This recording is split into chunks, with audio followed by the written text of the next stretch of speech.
they want to keep third place within distance, they need to beat MacEwan today. Yeah, a draw won't really do the trick. That won't narrow the gap at all. And, of course, there will only be 5 more games left on the schedule after today. So, big weekend here at home for the Huskies, who actually have never lost to MacEwan here at home. So they have a little bit of history on their side, and see if they can extend that run, because the head-to-head record overall favors the Griffins. But here at Griffiths, a little bit of a different story. So, should be a real fun contest here this afternoon, and we're just about set for it. But first, we will pause for the Treaty 6 flag song and O Canada. Yes, please rise with all non-traditional headwear for the Treaty 6 flag song, followed by O Canada.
We stand on guard for thee.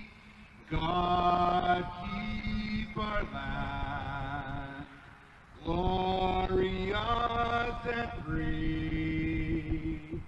Oh, Canada, we stand on guard for thee. Oh, Canada, we stand on guard for thee.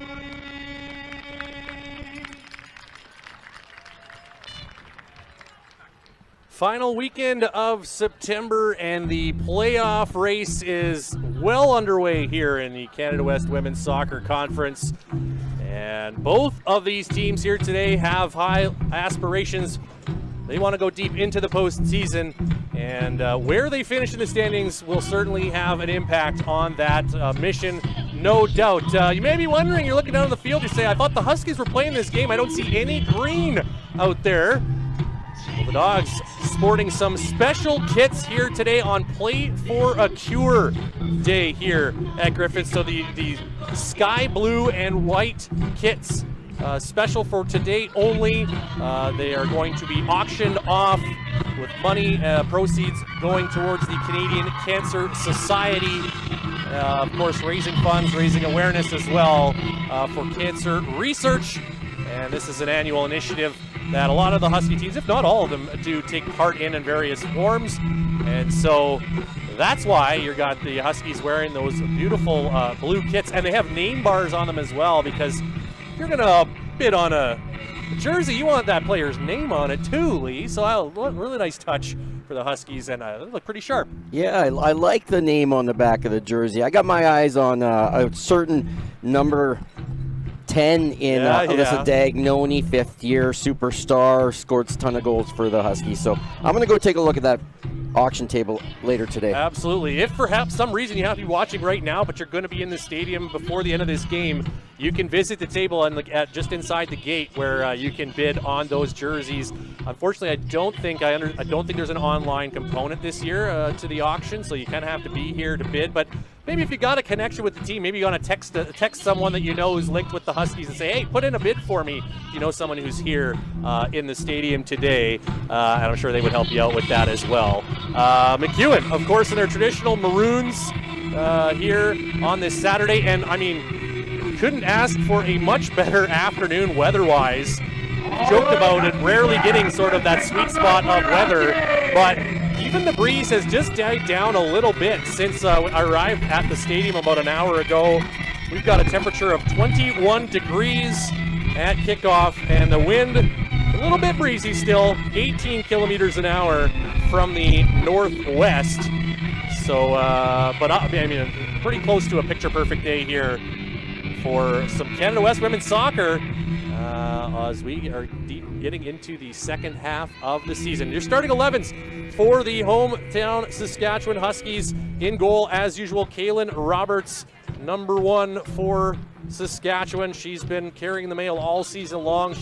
Other than a few minutes she got of rest in the blowout win over Lethbridge a couple weeks ago, but otherwise she's played every minute this season.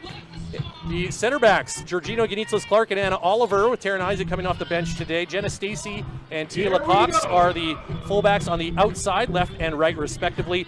Dory Sutherland, who we often see on the outside, playing a little bit more towards the middle of the park tonight or today with Nami Nguyen and those midfield spots a little bit more defensively. And then Danielle Lehman on the attacking midfield up front. The aforementioned Alyssa Dagnoni, Marie Kilcher, and Isabel Lachance left to right. We're underway.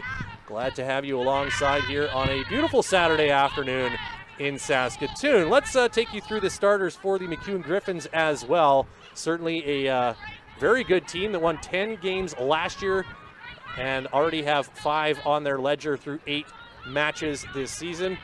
13th season under Dean Cordero. It is Sabrina Alexander between the sticks for the Griffins. The center backs, left and right, are Selena Samao and Ella Phones. And left fullback, Emma Clark. Right side, the perennial Canada West All-Star, Annika Odinga. Defensively in the midfield, Amelia Russo, another very good player with some conference accolades on her resume. Here's a ball in from the Huskies, but dealt with by the Griffins. A couple more midfielders for MacEwan: Reagan McCarthy, Bryn Hobel, and then up front, left to right, Sophie Lavallee, Grace Mwasala, and Nikki Broder.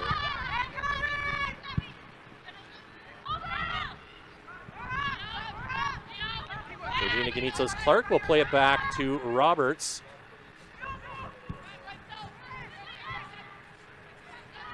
Misjudged there by Clark, but support is there in the form of Samao.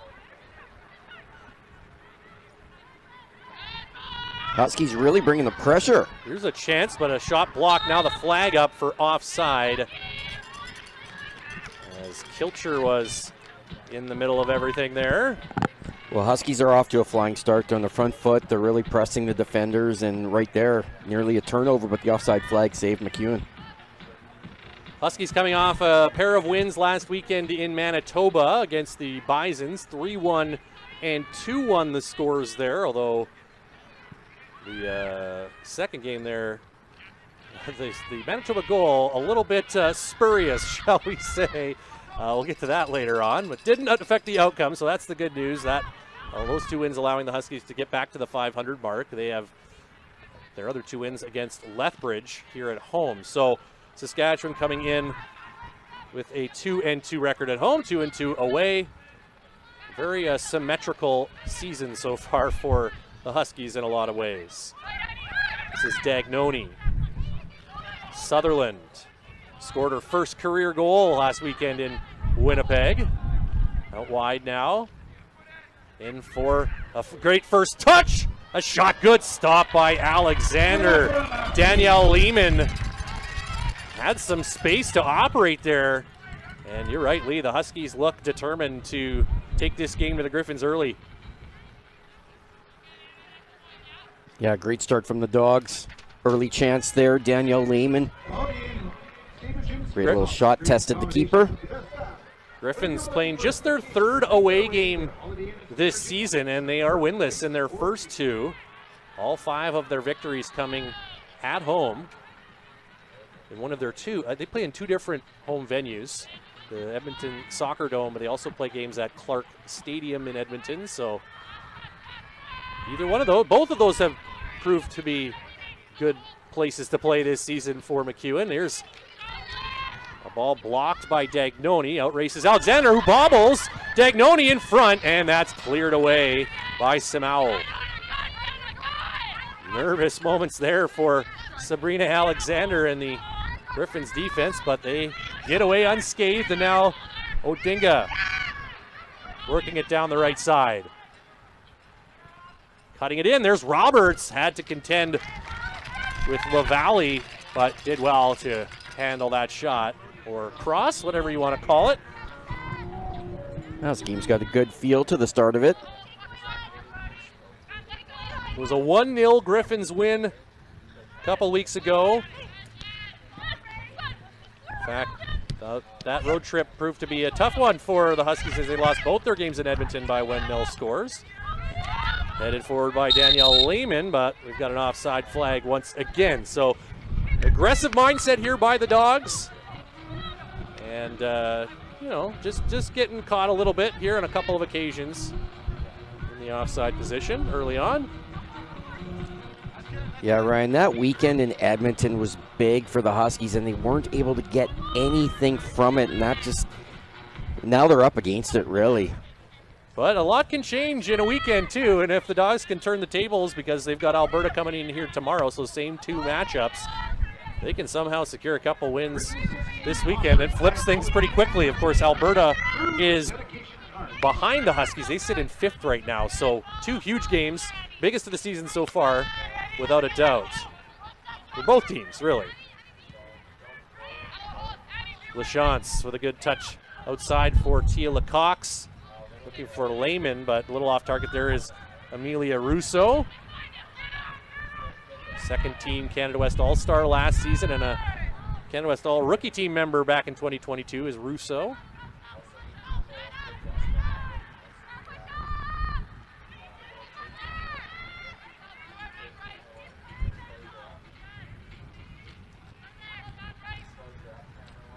Lehman will leave it for LeCox. A couple players even sporting some matching hair bows with those blue jerseys as well today. Some extra flair, you know? Gotta go in style when it's a special game like this. That was on September 14th was that first matchup. That was 2 Sundays ago. And a tight game, but yes, the only goal scored by who else but Grace Mosala. One of the all-time greats in Canada West Women's Soccer, who's moved into the top 10 all-time in goal scoring. Here's a long ball forward. Here's Simao back to the keeper. Ooh. Talk about a bit of a knee knocker there, but Alexander calmly and coolly read that header back.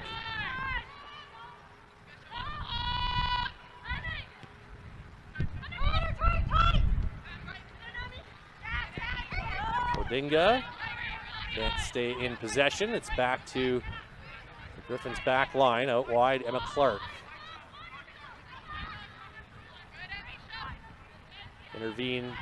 Intervention there by LeCox. Clark with it again. Stepping up there is Ella Phones.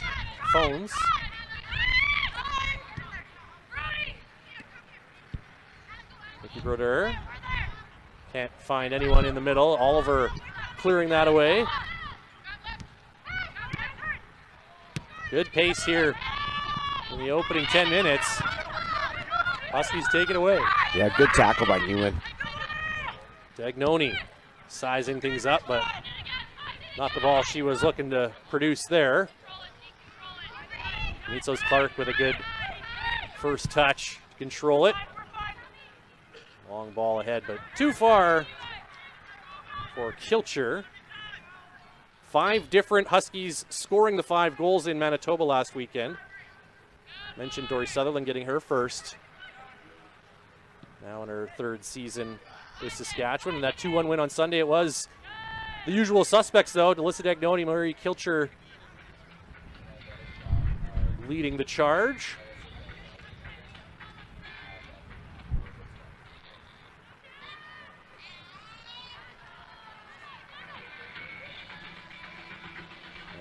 Huskies throw here in front of the Griffins bench. MacEwan trying to look at there it is.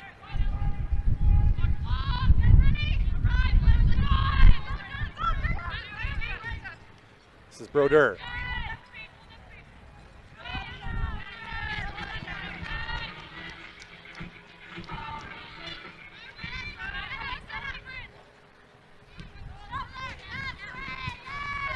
First time we've had a little breeze blowing into our press box here today, so I got to weight down my my notes a little bit. Georgina Ganitzos-Clark, who's really emerged as a reliable center back option this season for Jerson Brandica Hamilton. There's a good ball forward, but offside flag up once again. It really didn't make a huge difference on this occasion, though.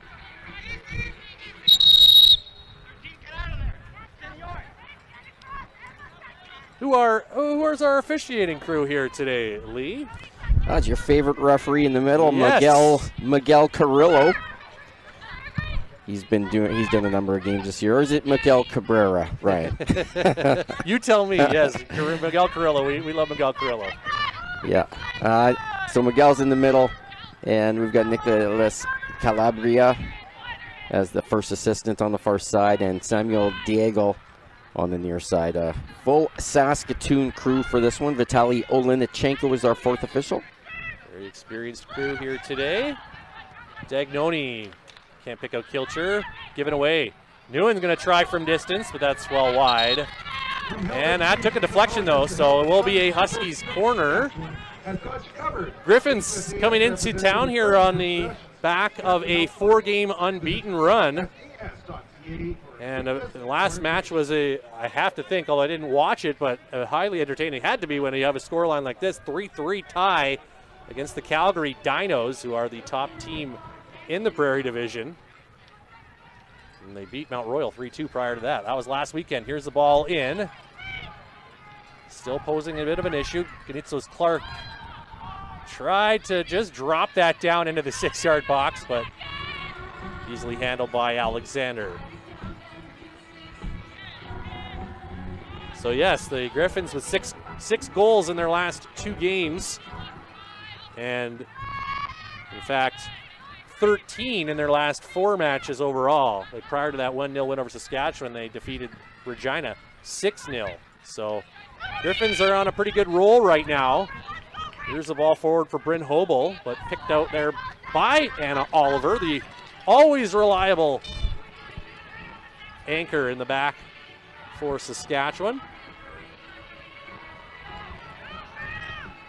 And once again wearing the captain's armband this afternoon.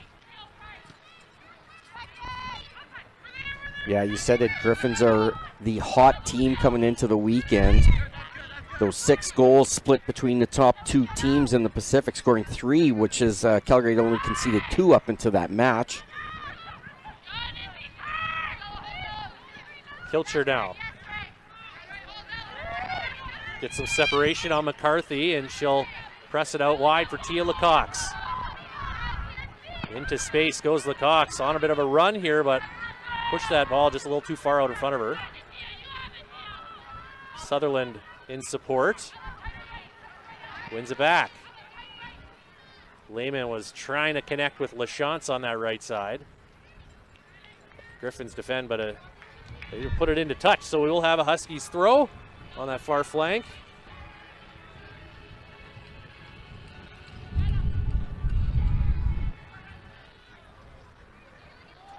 And now they'll go back to MacEwan here.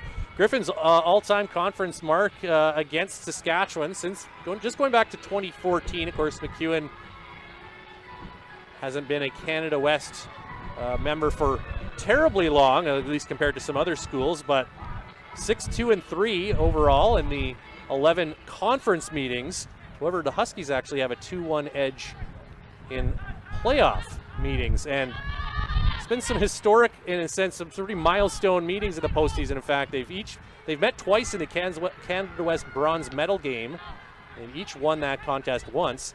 And the Huskies' first ever playoff win as a women's soccer program was actually against MacEwan back in 2014. And that was here in Saskatoon. Of course, MacEwan hasn't always been in the same division as the Huskies, so they don't necessarily meet every year.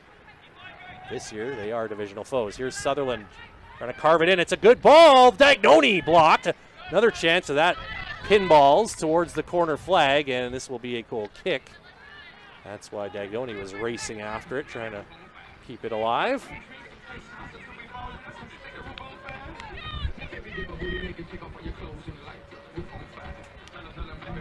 Head-to-head, though, the Griffins have won the last 2 meetings and are unbeaten in 5 straight against Saskatchewan, 6 straight if you include their playoff win in 2021 in the Canada West bronze medal game.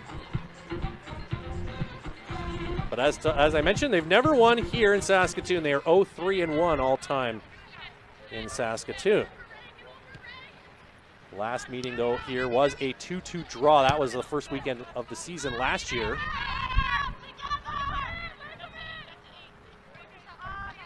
As Roberts plays it to Ganitsos Clark.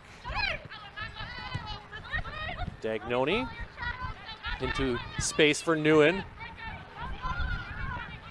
Now press forward. Here's onside. Chance to go off the post for Kilcher. Still alive. Cutting it back through. And cleared away. Another close call for the Huskies, who have had about 3 really good chances already in the opening 15 minutes.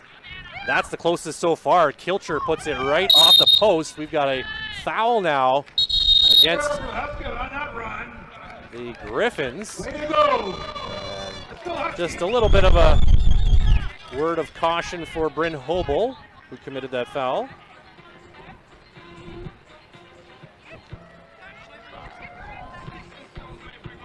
What a ball into Kilcher, though. I didn't think she was going to catch up to it, but I always, you forget how fast she is sometimes. Yeah, she's a speedy player. Yeah. And Sabrina Alexander's had a couple of sort of tentative touches already today. Here's a ball in. Dangerously cleared and not all that effective, but at least for the moment it gets the job done. It'll be a Husky corner, though. And Jerison Branica has to be pretty happy with the start here by his side, as they've played most of this game so far in one end of the peak field. So Dory Sutherland will take this corner.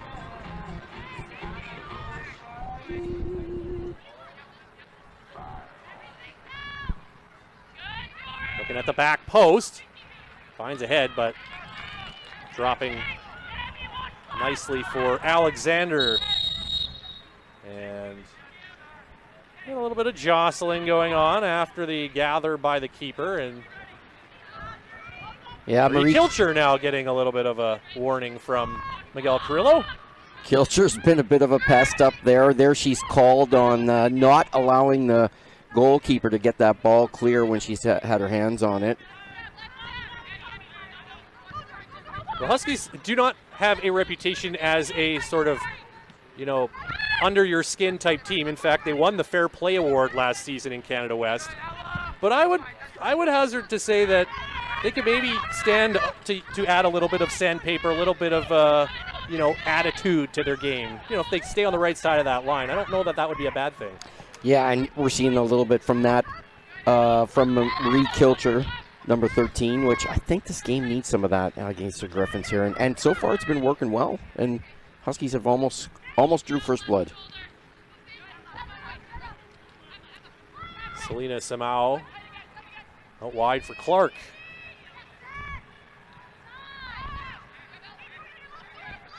Now Samau, as the Griffins look to just get some possession going here, see if they can present some kind of attacking front. And that ball was a little bit of a miscommunication, splitting the two Griffins. Jenna Stacy back for Ganitsos Clark. Under pressure, finds Sutherland. Good ball ahead, but just gets past Dagnoni. Founds there.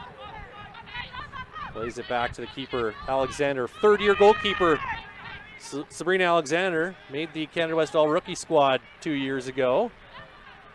So it's a good keeper matchup between her and Kaylin Roberts today. There's a block on the ball towards the area. Now McCarthy out wide. LaValle dispossessed neatly by Tia LaCox. Now Ganitsos Clark. Dagnoni gonna play with it a bit here. Switch it back out, but not a great angle on that pass.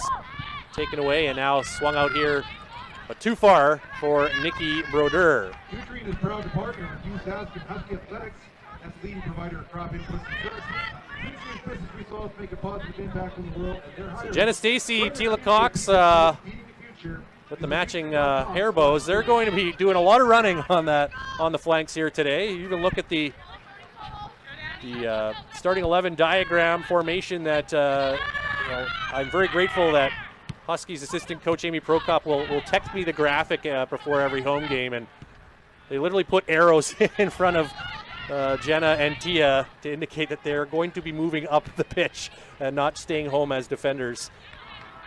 They like to activate. That's how the Huskies like to play with their fullbacks. A lot of teams do these days. You don't see a lot of teams now that play four back, that they just stay and play defensively. That's pretty uncommon now. Yeah, and in Jenna Stacy and Tia LaCox, they just seem to be endless runners on the ball. Stacy with so much energy and speed and her physical prowess. A defender knows when Stacy's on top of her. Here's Mwasala, ever dangerous. Just 3 goals this season so far, though, for the prolific MacEwan striker. Below her usual standard. Stacy, this is a challenging ball, but Alexander read it well to beat Kilcher to the punch. Well weighted there, though, by Stacy. Yeah, lovely idea from Stacy. Kilcher wasn't expecting that, so she was caught a little flat-footed on her run. Bryn Hobel.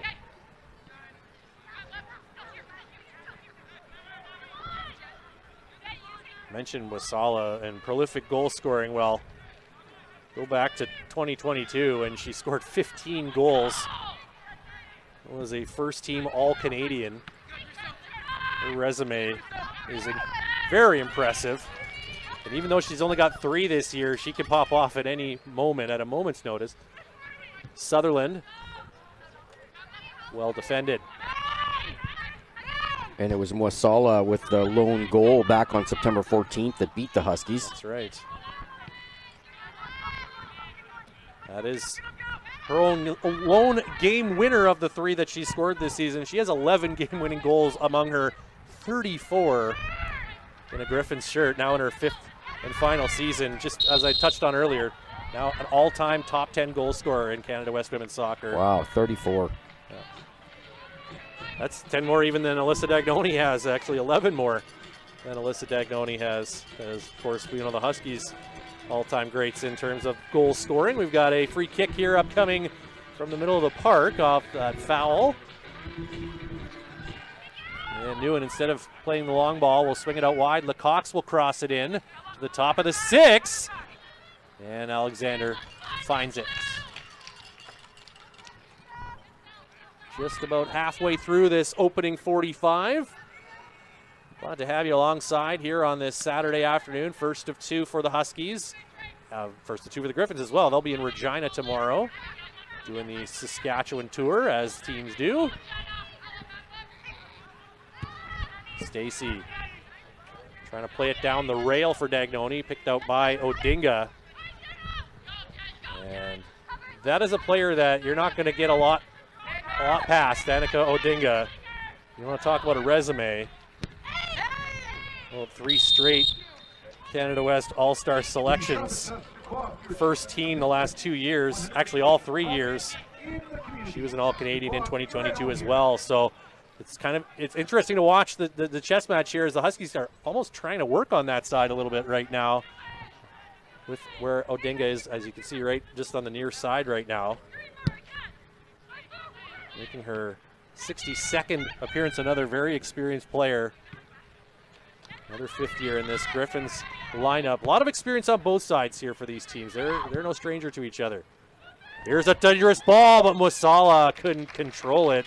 Fortunate for the Huskies as Oliver had a bit of a misread there, but a little too hot to handle for Musala. Yeah, that ball was right into Musala's path. Oh, I thought she would have done better with that one. And a foul given on the tackle by Odinga. Yeah, if Musala gets a better touch, it's 1-0. Yep. Well, you can trade that off with the post for Marie Kilcher in a sense. So yep. But that's really the first time that the Griffins have placed any sort of threat on the Huskies' goal. And it took them almost 25 minutes to see if they can unlock anything else here after that. Although, again, there's a bit of a misplay that opened that up. So you don't see, it's unlikely to see Hannah Oliver make the same mistake, twice. If she makes a rare error.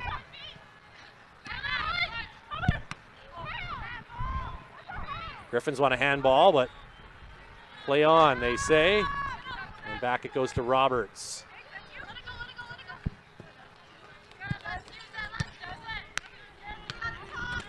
Brodeur saw that go off of Nami Nguyen, and she wanted the whistle. Yeah, it was the way that ball played into the Griffins' momentum going forward. It's a right call by the referee. Just let that play out. Unfortunately for the Griffins, they didn't get a very good touch after that play. Now, though, with a throw here in the attacking third. Odinga stepping up. In for Musala. Header for Brodeur. Sutherland gets to it back. Now Brodeur again. Awkward touch, though, and cleared away by Oliver stepping into the gap. Clark. Blocked by Nguyen. Volley back in. Out comes Roberts with authority. Griffins starting to bring the game to the Huskies. Yeah, they've had a chance to see what Saskatchewan is bringing to the table, and now making those subtle adjustments. Of course, they just saw each other less than 2 weeks ago, so there's no secrets between these two teams. Yeah, definitely not. Kilcher with a good ball out wide. Lachance overstepped it, though. Isabelle Lachance, we've been talking about some very experienced players on both sides, but future very bright for the Huskies when it comes to their attack with Isabelle Lachance. Already 4 goals in her rookie season here. And leading the Huskies, or tied for the team lead, with Danielle Lehman in goals on a team that has been able to really spread out the scoring again this year. Good move by Odinga, getting around Dagnoni. Now for Russo. Huskies squeezing the Griffins into the sideline. And now here comes Kilcher off the deflection, trying to unload. I think that'll be a corner. Should be, indeed. Miguel Carrillo points to the corner flag. That's pretty much what Kilcher was trying to do there, I think. I don't think she really had a realistic chance to score with that, but earns the corner. She felt the defender closing the gap and knew she didn't have much time. Yeah, it was either fired on goal or take a deflection out for the corner. She was kind of losing her footing and they got bumped at the end there. There really was no foul, though. The corner kick is the right play. So Nami Nguyen, get ready for this one. Swinging it right towards the goal line, punched clear.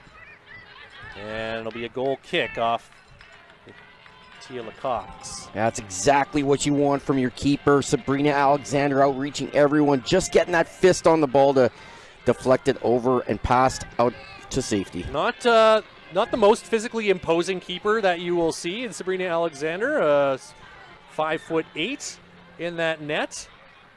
But, you know, athleticism, obviously, and very good reading of the play. We've already seen her judge a couple of 50-50 balls very well. And clearly showed she's got some hops there, getting up to get to that one in a crowd on the corner. It'll be a Huskies throw here.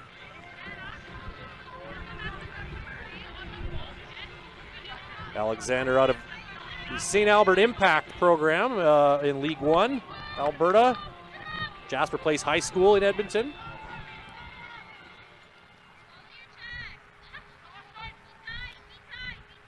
The throw from Stacy. Trying to pick out Kilcher, but it takes a flick and rolls out the back line.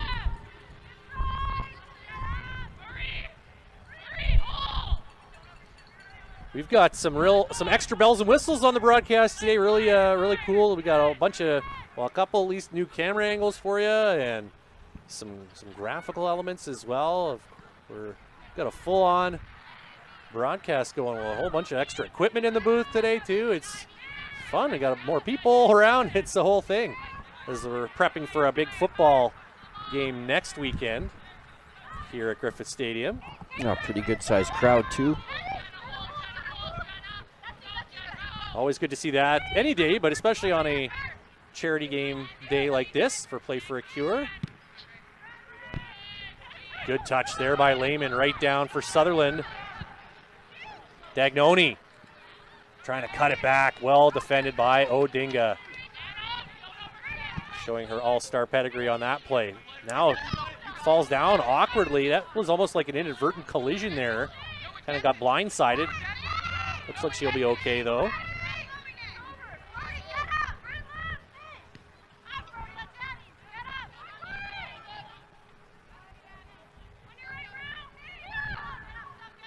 Shots are 3-0 Huskies thus far. Just the one on target, though, as Dagnani sends it out wide for LaChance. Sizing things up. And powering that across. A little bit too much on the ball. It'll take a deflection out for a Griffins throw.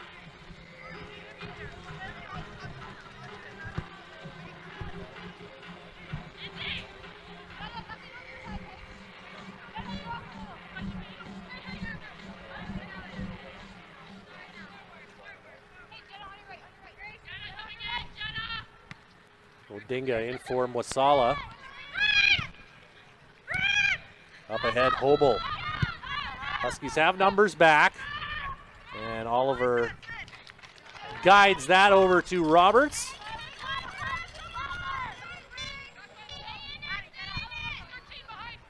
Feels like the Griffins are just rushing it a little bit when they get possession in the last couple of opportunities to move the ball up. Trying to use that long ball. It hasn't been effective yet. Yeah, just trying to force it a little bit. Stacy now cutting to the middle. Jenna Stacy. In the end, a bit of a disappointing take there, but yeah, they let her really just walk right to the middle of the park. A little surprised there. I think Stacy herself maybe even found herself a little surprised to get all that way across the pitch. You're right, Ryan. I got to say, the last few possessions the Huskies have had moving forward, I just don't like that final touch or that option. That I feel they're choosing the wrong options. Ball's too long, not passing to the right player. I hope they're able to figure this out. Both teams pressing a little bit, I think. It just maybe speaks to the magnitude of the game and what's at stake in the standings. Of course, no one can change places in the standings today, but if you're the Griffins, a 4-point cushion feels a lot better than one. Yeah, and you look at the Griffins' schedule upcoming. Like they've got Mount Royal and Calgary out of the way. They've played the top two teams. Their 4 games. They've got Lethbridge a couple here, Regina tomorrow. So yeah, and then they finish up with 2 against Alberta, who is currently outside of the playoff picture as well. So you're right, a little bit more favorable schedule for the final couple weeks, because the Huskies still have to face Mount Royal and Calgary again on the road before wrapping up the season. They also have a date against Lethbridge, and they wrap up the season with home and home against their provincial rivals, the Regina Cougars. So yeah, in terms of strength of schedule, advantage Griffins right now. So that just further emphasizes the need for Saskatchewan to get 3 points today. Because you have to think if they don't, then their likelihood of them hosting a playoff game is slim to none.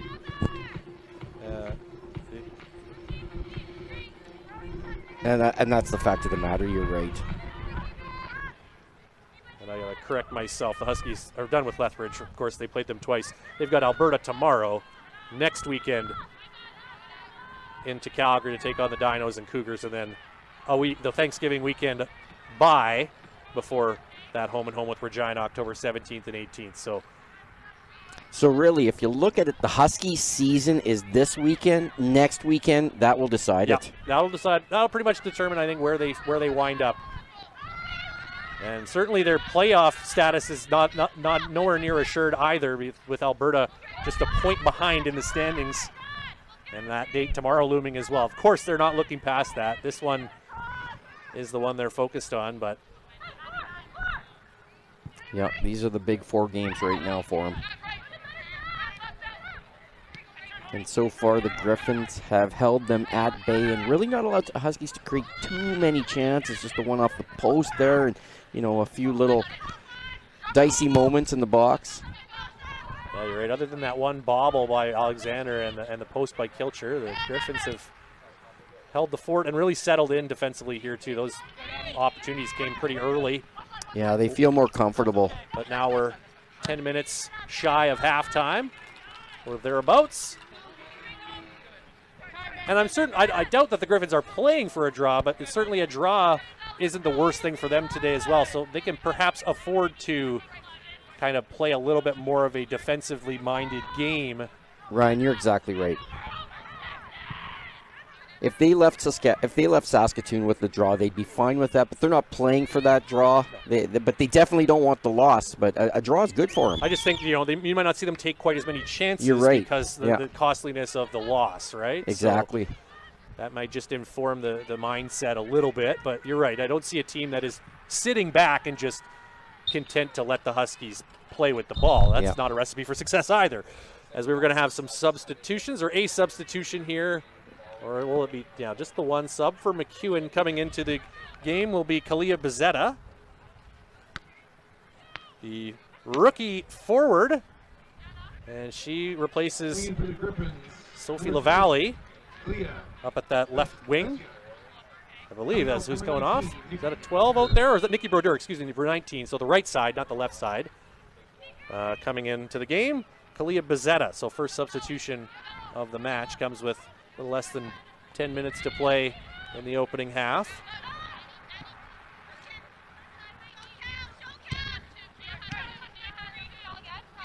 Griffins head coach Dean Cordero was still figuring out his lineup right down to the wire before game time. There was I don't know which player, but there was at least one player whose health status was a little bit up in the air, and he wanted to see how they fared in warm-up. And of course, that has a bit of a domino effect where you move the pieces around the field. So it was a little bit unsettled prior to kickoff in terms of just solidifying that starting 11, and also who's available off the bench. That just looked like a planned substitution. Though I didn't see Nikki Brodeur, any signs of her dealing with any sort of injury or anything there. It's still a fairly warm day out there. Why not get some fresh legs in late in the half? Although, again, pretty much ideal conditions for this game today. And the wind hasn't really shown to be anything of a factor as well. Got a foul against MacEwan. Or they're going to just call this a throw, pardon me.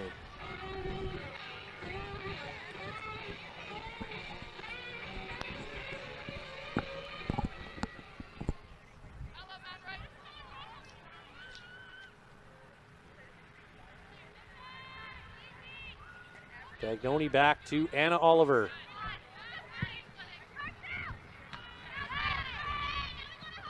Benitez Clark.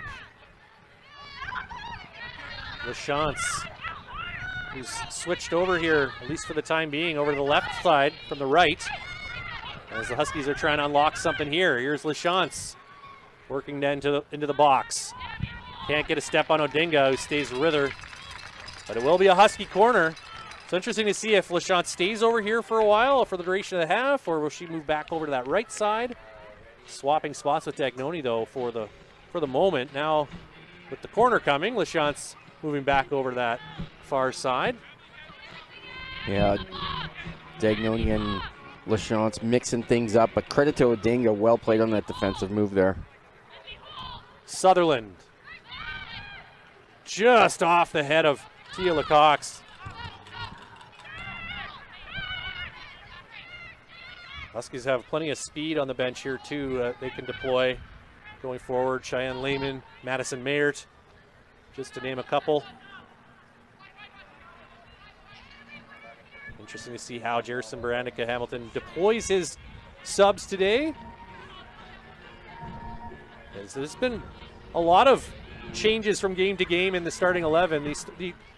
The available player pool has been relatively stable. The same 18 players pretty much for every game. As nobody's really been injured during the course of the campaign, but how those players are deployed has changed a lot from game to game, depending on the opponent, depending on the type of game that they want to play. We've seen Taryn Isaac as a substitute more than ever this season. For example, even Anna Oliver had a game that she didn't start. Here's Sutherland with a takeaway in the middle. Running into 3 defenders, though, and that's rarely a successful endeavor. Foul on Lehman.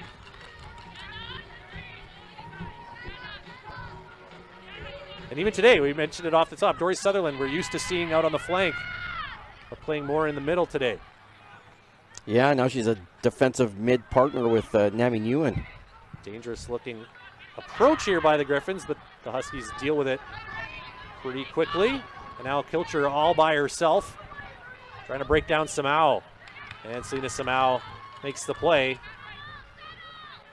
with confidence. LaCox now taking over. Into the middle. Lehman caught LaChance flat-footed, so LaChance is sticking around on this left side for now. They've actually moved, oh no, they have moved Dagnoni out wide. For a second I thought she was in the middle, but no, it is Kilcher in the middle. Stacy blocking that pass. Yeah, Griffins really haven't had much of anything here in this attacking half, but as I say that, they take it away. McCarthy jumping up. Benitzo's Clark handles her. And Stacy for LaChance. A very ambitious ball. Kilcher, you can see her deciding if she was going to chase that. Now she gets on a sprint and, yeah, coming together there. And the card's going to be shown to Marie Kilcher. She takes down Ella Founds. And the first booking goes to Marie Kilcher. And that's a good yellow from the official. Kilcher's had a couple fouls on her, and it's right time for a booking. Late in the half, 42nd minute, as Kilcher goes into the book. And for Marie Kilcher, that is her first yellow of the season. Kick taken too soon there, so Miguel Corilla says, gotta wait for my whistle. Bring it back. So yes, Marie Kilcher, not at any sort of risk of card accumulation. First of the season. Having a somewhat quiet year thus far as Marie Kilcher, just 2 goals.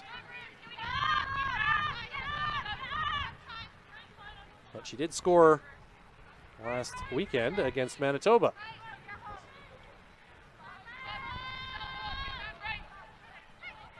And that may be less about her and more just about the proliferation of weapons that the Huskies have. It's not like they need her to score 8 to 10 goals this season.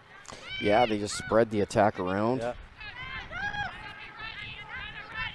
You're talking about, Taryn Isaac has a goal this year. 4 for Danielle Lehman, 2 for Dagnoni. Just 2. That's a little odd as well to see Dagnoni on 2 goals. 2 goals for Kilcher. 2 goals for Cassidy Vieira. 4 for LaChance. Dory Sutherland with a goal. Sophia Piast with a goal. Cheyenne Lehman with a goal. Madison Mayert with 2 goals. So, yeah, they've really spread it around. And a lot of those goals came in one game against the Lethbridge Pronghorns. A 10-0 record-setting win for the Huskies. That was here a couple of weeks back. But then they went into Alberta and were held scoreless for 2 games. So it's been a bit of feast or famine at times for the Dogs. LaCox, who is still looking for her first goal this season.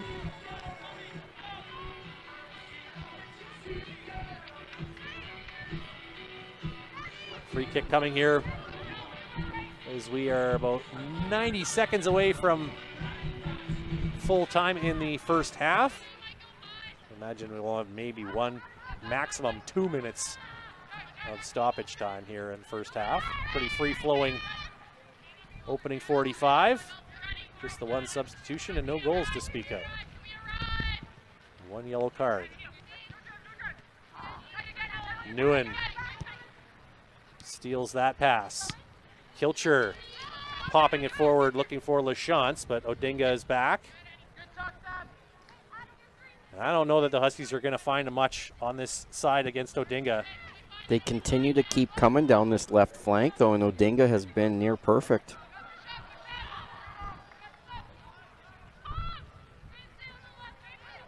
Roberts under a bit of pressure, but plays it to the middle.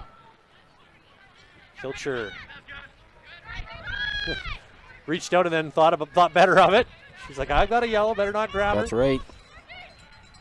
Here's the substitute, Bezzetta. Yeah, speaking of Marie Kilcher, she's really been burning her jets this first half. I'm guessing she's going to be a substitute to start the second half and maybe come back later into the match, possibly. Yeah, I'm missing Maddie Mayert. That would be my guess. Yep. Come in.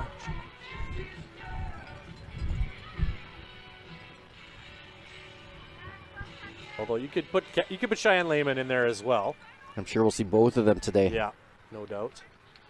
In fact, I can tell you who's available off the bench in just one moment here. Today. And that'll do it for the first half. I'll just wrap this up here as I say the Huskies, do have both Mayert and Lehman available. Taryn Isaac, Isabella Salazar Collins, Cassidy Vieira, and Sophia Piast, as well as, of course, their backup keeper, Julie Snyder. But that will do it for the opening half. Not a particularly eventful half, although plenty of pace to the game.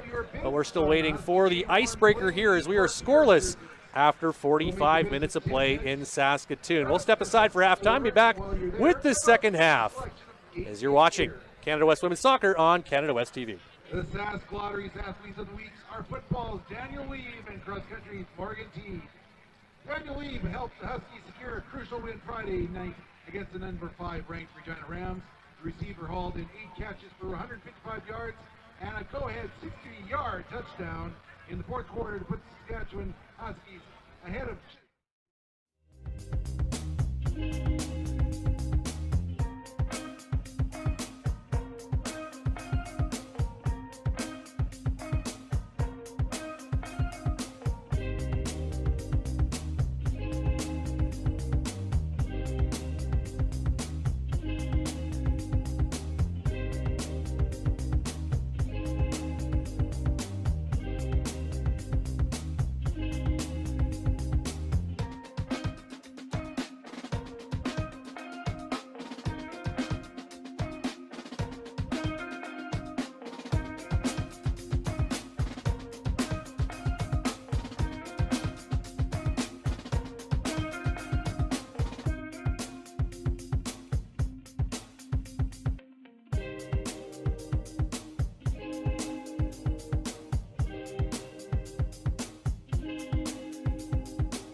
For 65 years, we've sown the seeds of Saskatchewan's innovative nature. We have supported farmers here at home and around the world and helped feed the future together.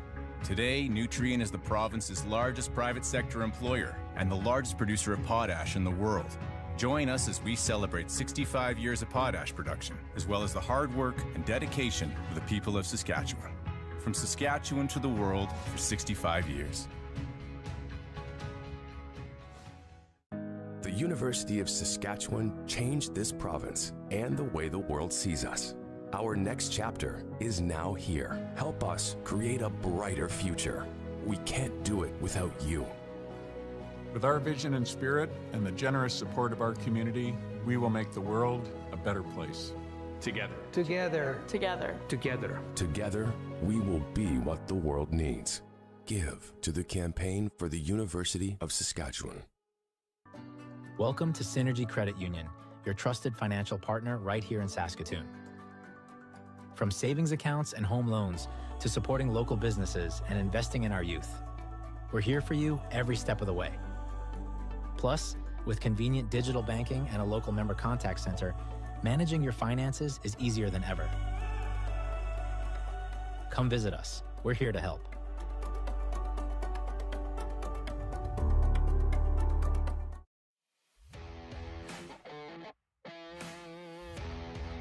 Gerson really introduced futsal to the Husky team when I was playing. The more I played it, the more I loved it. I found it suited my playing style the best. Gerson approached me with an opportunity. Canada Soccer was going to put in a team, and he wondered if I wanted to come to the first ever ID camp in Saskatchewan. I said, of course. For me, it was really about finding my groove and finding the confidence in myself, leaning into really who I was as a player and a person, and I think that's really what helped get me selected. Right off the bat, Mexico is a very technical team, very well known for futsal. Coach Kit, she's like, screw the game plan, just go out there and play your hearts out, because this could be our last game. I started the second half, and we really brought the intensity from the start that really led to me scoring my first international goal. The coaching staff wanted something different, and they wanted a left-footed player on the left ala, which is like the wing. The biggest thing as an ala is to anticipate the pass, and I saw it in the corner of my eye, and I saw the opportunity and I went for it. Didn't really get a heads up that I was going to take a penalty. Kind of read out who we wanted to take it, and I said, oh, sure, I'll take one. This was probably the most important penalty I've ever taken in my career. Remember, I worked on the placement and just rocketing that thing. Lots of hugs, lots of tears. I'm pretty sure I started crying, but happy tears. And I remember Gerson just telling me, I am so proud of you. I totally knew you could do it. And it was a special moment because he is one of my favorite coaches, I will say that. Something I would hope that young girls would see, no matter where you're from, if you're working hard, you believe in yourself, you never know when that opportunity is going to come. So that's why you always stay ready and just believe in yourself that you can do it. HSAS is a union representing over 4,000 specialized healthcare professionals. HSAS members have the skills to help you understand your medications, improve your breathing, manage your mental health concerns, and make better choices. If you need us, HSAS professionals can help.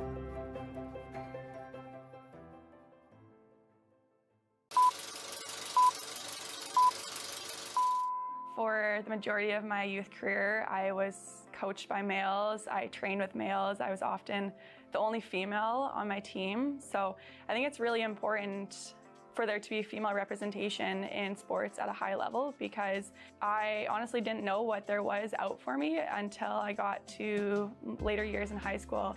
My name is Anna Oliver. I am a Husky athlete for the women's soccer team. It's really empowering for any female athlete that is trying to pursue their athletic goals at a higher level to see that there are people that care and there are people that want to invest in women's sports and cheer for women's sports. To see that come back and directly influence me, both in my academic and athletic pursuits, just felt grateful for the support of the community in making that funding happen.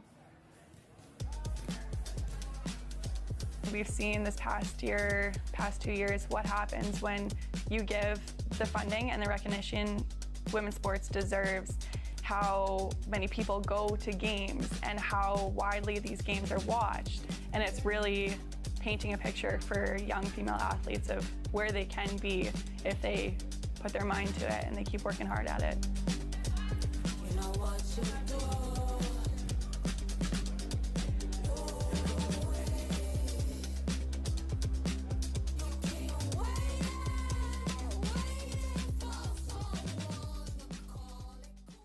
Money. It's easy come, easy go. That's why we created the Innovation No Fee Bank Account. That's right, no fees. Zilch, zero, nothing, nada. We've also thrown in free and unlimited Interact e-transfers. Visit our website to sign up today and use the promo code HUSKY50 to earn a $50 incentive. You'll also be entered to win one of two $500 prizes. Now that's what I'm talking about. The Innovation Federal Credit Union No Fee Bank Account. How much could you be saving?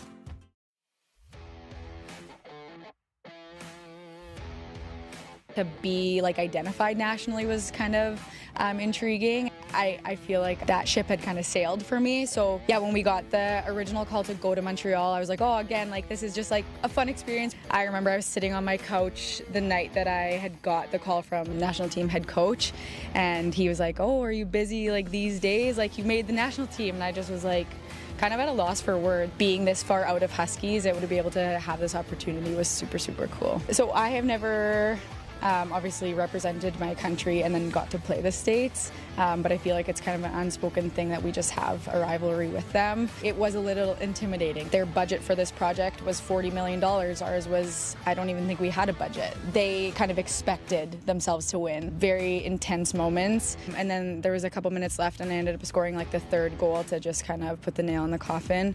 The ball came and I blocked it, and I think I might have gone 50-50 with a girl, and I actually kind of felt like I hurt my ankle. My teammate got the ball and she just started running, so I was like, yeah, I got to get up and sprint with her to help her in the attack. And then the way the defenders were kind of lined up, I was like, she's got to pass this.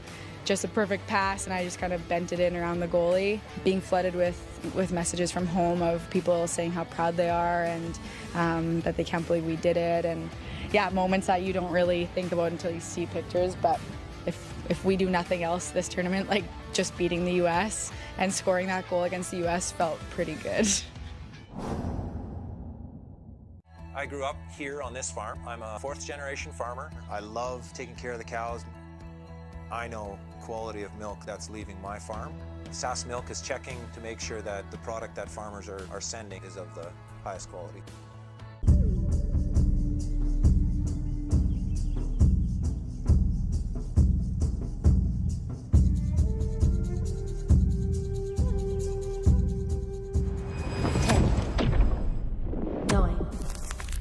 Eight, 7, 6, 5, 4, 3, 2, 1.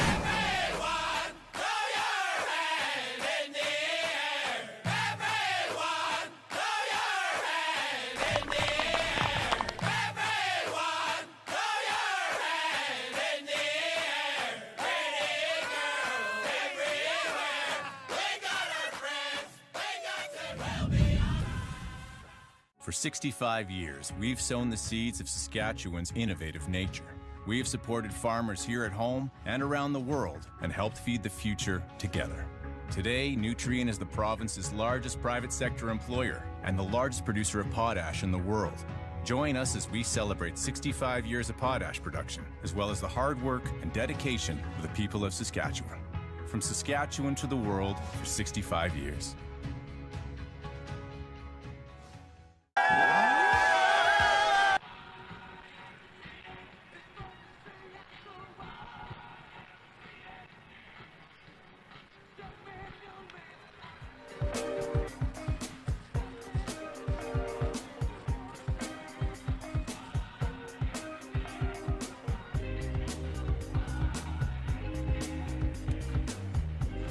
Getting set for second half action here at Griffiths Stadium in Saskatoon in a scoreless draw thus far between the Saskatchewan Huskies and the MacEwan Griffins. Ryan Flaherty and Lee Cormish with you.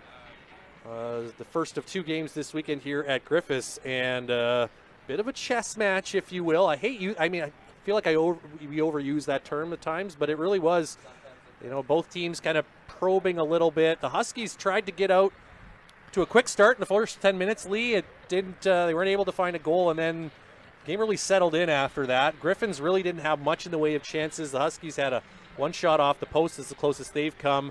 So I guess what did you make of that first half, and what do you see coming out into the second half from both sides in terms of what you're expecting to see? Yeah, the instruction from Coach Jerson Berendika Hamilton was to attack this Griffins team, surprise them maybe, and try to get that early marker and get on the scoreboard early in this game and take control of the game.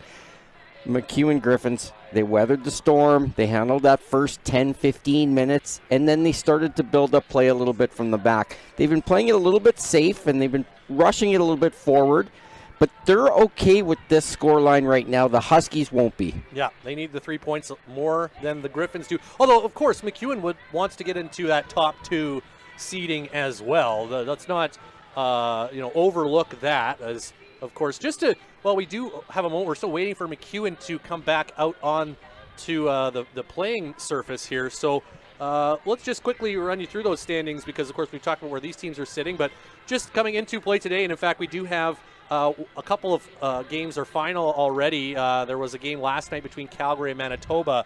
So those two teams have played 9 games thus far, and they're at opposite ends of the Prairie Division standings. Calgary at the top of the table, 8-0-1 after a 3-0 win over Manitoba last night in Calgary.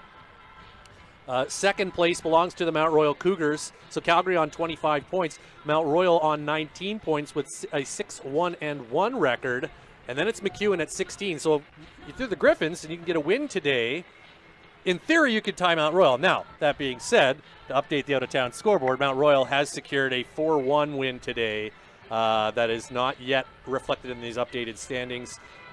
So they're actually now back within 3 points. They've kept pace with Calgary with their 7th win of the season. So MacEwan, it does behoove them to play to win this game, because they want to try to stay in touch with Mount Royal. It still, doesn't change the fact that a win is even more valuable for the Huskies, I think, right now. But, Saskatchewan 4 points back, and MacEwan at 4-4 coming in. And then Alberta, just 1 point behind the Huskies at 3-3-2. However, that was prior to today's action. And the Pandas have already played their game today, and they won it. Final score 2-1. Sorry, I misspoke earlier. Mount Royal with a 4-1 win over Lethbridge, excuse me. It was Alberta who defeated Regina down in the Queen City today. A 2-1 final there. So for the time being, Alberta has now leapfrogged Saskatchewan back into that final playoff position. So again, you want to talk once more about the importance of Saskatchewan getting 3 points today, with Alberta coming into town tomorrow. Pretty much right there. It's sometimes you can look at the standings and there's all these complicated scenarios. It's pretty straightforward with the schedule we have this weekend and where these teams currently sit. Yeah, the Huskies have the ball in their court to play, and they need to make a move today. They need to figure out a way to break down this Griffins defensive team. They've been coming a lot down that left flank and challenging Odenga, but she's been up to task on everything. I feel like they got to shift it over to the right and try to attack some other angles. And just one more note on the standings, because let's not overlook Regina either, although it was a tough loss for them today because they're just 2 points behind the Huskies coming into action this afternoon. So that loss to Alberta, they had a chance to move ahead of Alberta and actually, at least for the rest of, until this game was over, move ahead of Saskatchewan as well, that they've been able to win that game today. So they missed an opportunity there, but Regina's certainly still very much in the mix in the playoff race. Lethbridge and Manitoba are not. Neither of those teams has won this season. Both have just a single draw on their record, so they're way out of the mix. But it's a 6-team race for 4 spots, and really the Calgary and Mount Royal are in comfortable positions, but the 3 through 6, and especially 4 through 6, battling for that 4th spot, real tight right now. So big second half coming up as the Griffins are back out. Obviously the Huskies coming out as well. We'll update you on any switches as we can decipher them. I don't think there have been any changes here to start the half. Or do I just see the Huskies, I think, have made a change in the middle. Yeah, Huskies are bringing in 3 fresh recruits. Yeah. So Madison Mayert is out. And looks like as well Cassidy Vieira onto the pitch. and Cheyenne Lehman. So big change up front for the Huskies. Dagnoni off, Kilcher off, and Danielle Lehman off as well. So 3 swaps for Jerson Brandica Hamilton at the half, and all sort of with the attacking mindset there as he switches out 2 of the strikers and then his attacking midfielder. So you want fresh legs to put some pressure on that MacEwan back line. Here's LaChance, who does stay out, the lone forward to remain on the pitch here to begin the second half from the starting 11. Makes a move along the back line into the middle. Mayert looking for it. Falls down for Tia LaCox. Shot is blocked. LaCox again can't get that through. 2 good blocks there by McCarthy. But again, an aggressive start to the half by Saskatchewan. And we've got a bit of an injury to one of MacEwan's players. And take a look down here, trying to get eyes on who that is, although she's kind of surrounded by some teammates. Oh, this might require a substitution. She looks very woozy standing up. That is Ella Founds down there. I think Miguel Carrillo might be, well, I think he may let her stay out. When she stood up there, she looked like she was a little wobbly on her feet, but we'll keep an eye on her. She's going to stay in here, so hopefully she's okay. Yeah, no action coming from the MacEwan bench. I had my binos out and I was looking down there, and when she stood up, she looked wobbly. LaCox to the top of the area. That gets through. Volley towards the net, but Alexander comes out to snatch it away from Maddie Mayert.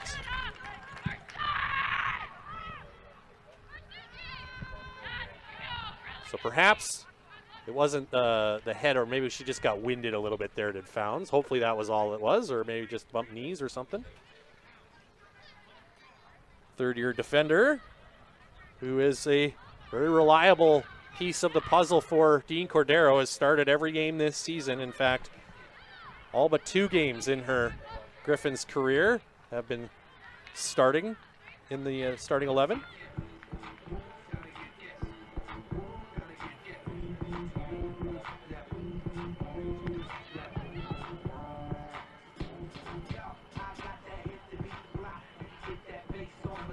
Husky throw at midfield.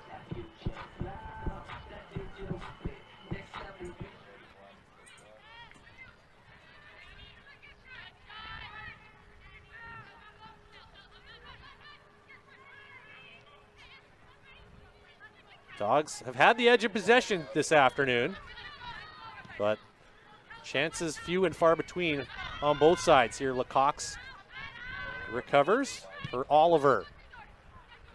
Sutherland did well to bring that down, but the second touch was not as well placed. No subs yet, although just the one made late in the first half by Dean Cordero, with Kalia Bezetta coming onto the field for Nikki Brodeur. And we have not had any switches reported from half, and I don't see any new numbers out on the pitch as I look down right now, as Musala now playing it forward. LaValle, and that's cleaned up by Ganitsos Clark. Sutherland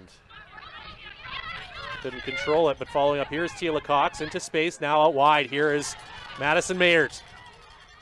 Ball to the area, and just sizzled a little too fast past Cheyenne Lehman.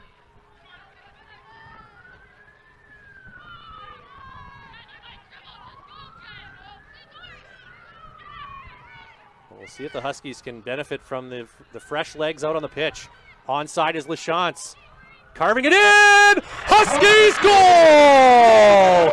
Cheyenne Lehman lights it up, and the Dogs have the all-important icebreaker. And that started all the way back with Jenna Stacy moving the ball upfield. She pushes it into LaChance's path. LaChance throws a ball right onto the head of Cheyenne Lehman, and it's an all-important 1-0 lead, Huskies. What a great ball by LaChance. All Cheyenne Lehman had to do was nod that home. Not much change on the angle, just get enough contact, And she did it to perfection. And she takes the team goal-scoring lead with that one as well. Oh, pardon me, wrong Lehman.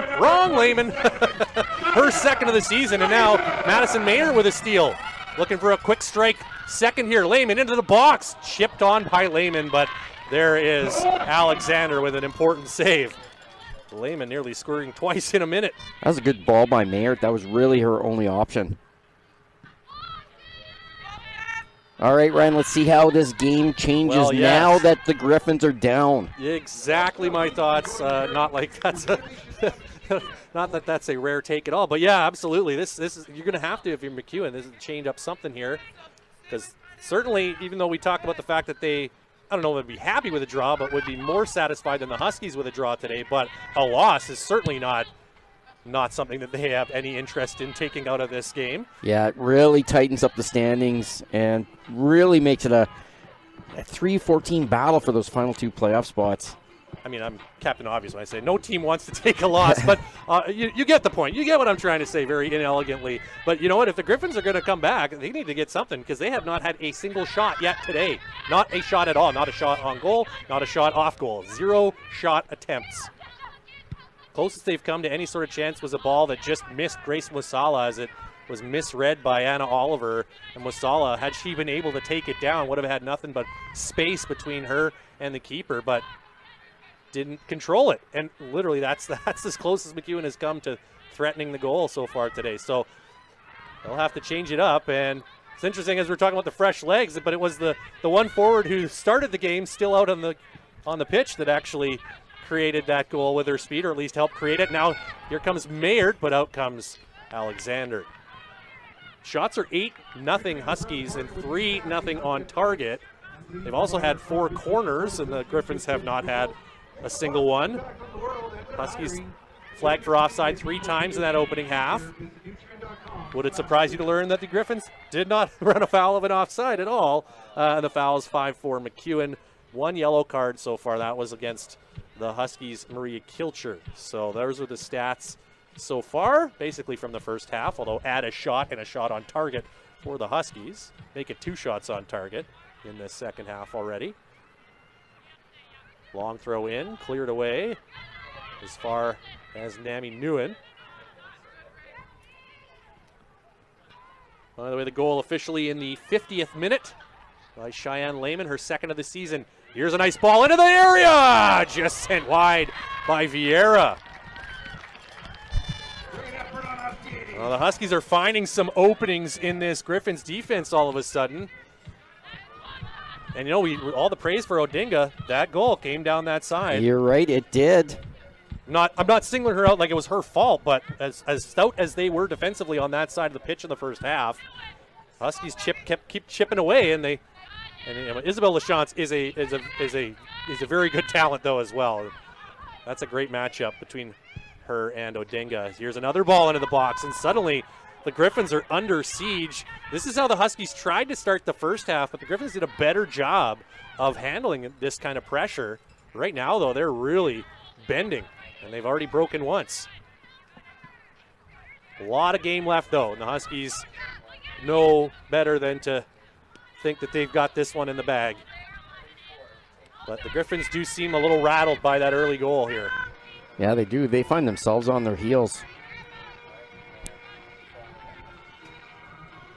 Cheyenne Lehman mentioned second goal of the season. That is goal number 13. She's sneakily moving her way up the all-time goal-scoring list for this Huskies program, and she's still got a year of eligibility after this season.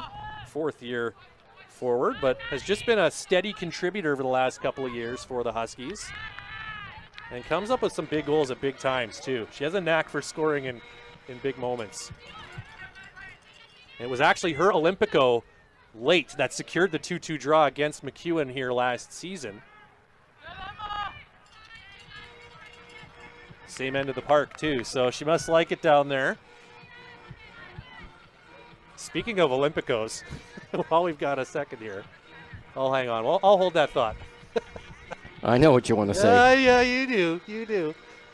I guess speaking of non-Olympicos, fraudulent Olympicos is where I'm getting at. We'll get to that. Okay, so the Didn't get a chance to watch the Huskies games in Manitoba last weekend. I had a few other things on my plate. But as I was preparing for today's contest, some of the Husky parents flagged me down and said, "Did you see the game last Saturday?" They played Friday and Saturday, or Saturday and anyway, the second game of the weekend. I said, "No, I didn't." They said, "Well, you got to check out Manitoba's goal. It was not a goal." I said, "What do you mean?" They said, "Well, the ball never went to the net, and somehow it was ruled a goal." I find that hard to believe. So we watched. We pulled up the highlight at halftime. Mayer, we'll hold that thought for a second. Mayer cutting in. Nice chance here, but that's cleaned up by Samau. Knocked down by Lecoq. The threat not yet subsided. Lecoq, that looked like it went off an arm. Husky screaming for a handball, but play continues. Oliver pounds it ahead, and Alexander out to play it. There's no doubt that went off her hand, and from here it looked like she was in the penalty area, but she's just jumping with her body. Her arms weren't up high. They were down by her side, so it's fair for the referee not to make that call. All right, this is a finished story time here. So we watched the highlight from the late, and this was late in the second half against Manitoba last weekend.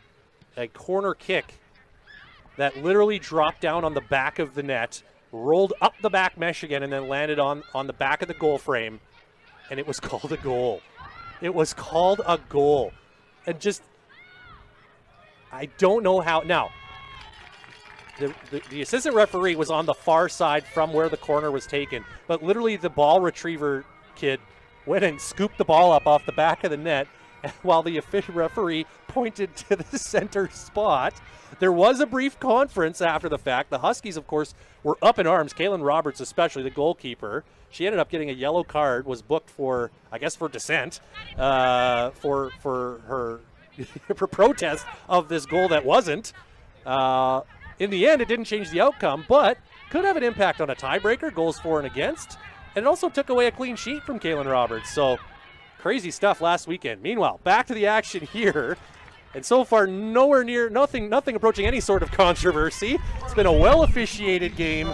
Our Saskatchewan refs were very happy with the job they do. I've never seen anything like that before, though. I was completely baffled when I watched that highlight here at the half, going back to last weekend. It was bananas. I've never seen anything like that before. Yeah, and you know, the center official, he goes over to his assistant, and they have a little chat, and he points to half.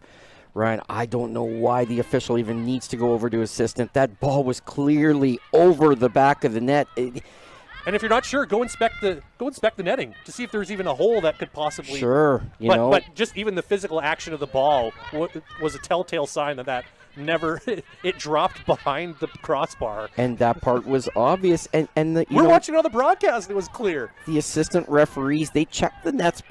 Yeah. You know, so they know the nets. There's no holes or anything. But here comes MacEwan, a chance to equalize, but the volley right at Roberts.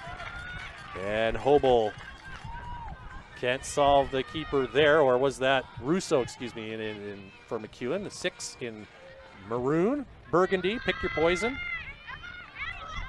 I like a nice Cabernet myself. Or Merlot. I think that was Hobel. It was that first shot. It was Hobel, yeah. 5 and 6 were both down there, so now Samau playing it back to the keeper. But don't sleep on the Griffins here. Of course, a little interlude there for story time, but I just had to share that. If you have a chance, if you have a Canada West TV account, go to the on-demand tab and find that game from last weekend, and just skip ahead to the 88th minute and watch and decide for yourself. I do feel bad for the official because it is such a tough position. If you're not 100% sure, but gosh, they should have got that right. Yeah, I'm not talking about it to hang them out to dry. It's a bizarro land. That's all. I'm still in disbelief after watching it because I had, it was described to me and I was like, "There's no way, no way." Oh yeah, there was a way. Here come the Griffins. Emma Clark. Still with work to be done here for the Huskies defense. LaValle trying to turn. Top of the area. Shot just wide.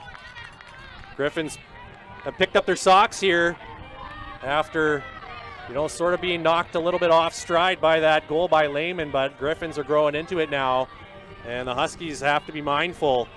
The next 5-10 minutes especially, you can feel this intensity has just been leveled up by MacEwan.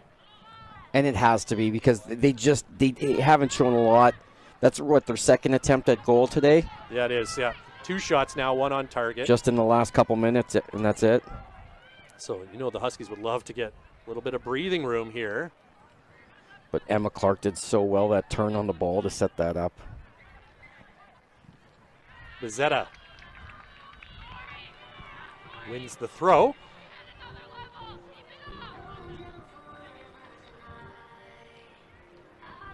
And we've still got half an hour to go, plus stoppage time. So certainly no need for the Griffins to make major changes to their approach. Just more about the effort and desire, not even effort, but just the execution in a lot of ways. This is the case right there. There's been a lot of balls they played forward that haven't really been on target today. The Huskies have had a pretty easy time picking them away and thwarting any potential attacks. And now Stacy on a run, gets a tug from behind. And a free kick here for Saskatchewan.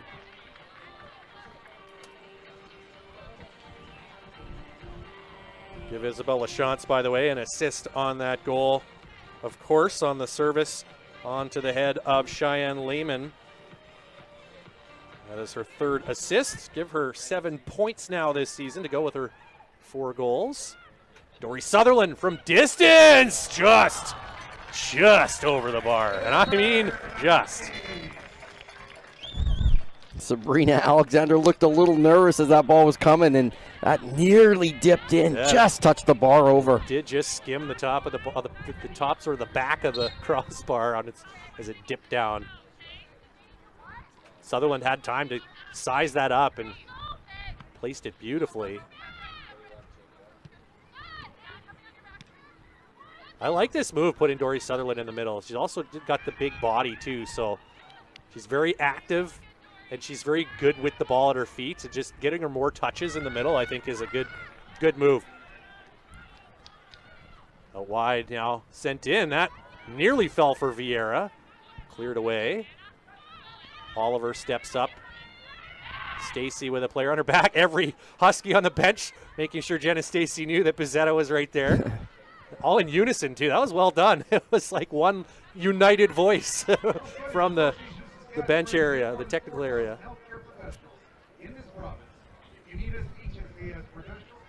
Well, Jerson Brannica Hamilton has talked about them wanting the team to grow through the season and progress and play during the week in training. Hold that. Here comes LaChance into the middle. Mayert! And side foots it over the bar. But this combo, for whatever reason, like Alyssa Dagnoni and Marie Kilcher are obviously very good players, but for whatever reason, it's Mayert, it's Cheyenne Lehman, obviously LaChance, who have really kind of been more of a catalyst for the attack this season. And it's a good thing to have that many different people, but it's just a little bit of a different look than we're used to seeing the last couple of years here from the Huskies. Well said, you're right. This has been the more lethal attack, the more dangerous. And let's not also overlook Danielle Lehman, who was subbed off at half, but she's had a real nice season as well in that attacking midfield role. Obviously tied with LaChance for the team goals lead. Here's Lecox, takes a look. She's going to have a go at goal, easily handled though by Alexander. The Huskies just keep bringing it.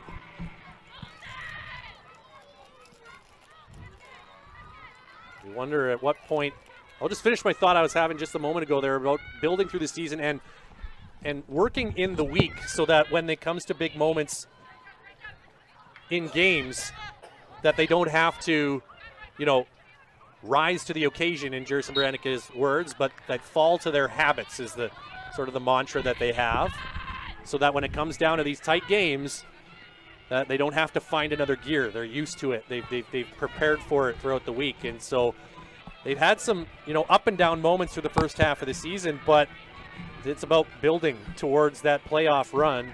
And they've put together a very solid game thus far, but still a lot of time left here. So far, though, one of their better efforts of the season, I would say. They've given up very little at the back end, and they've generated some real good chances, especially here in the second half. And None bigger, of course, than the one that produced the goal by Cheyenne Lehman. Roberts with an easy handle.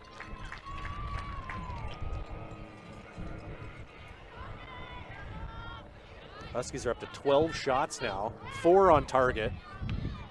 So not the greatest percentage there, but still just speaks to their possession in the attacking end. Out wide now, LaChance back for Vieira. Beautiful 1-2. In comes Vieira to the box. Oh, just across. Just missing both Lehman and Mayert.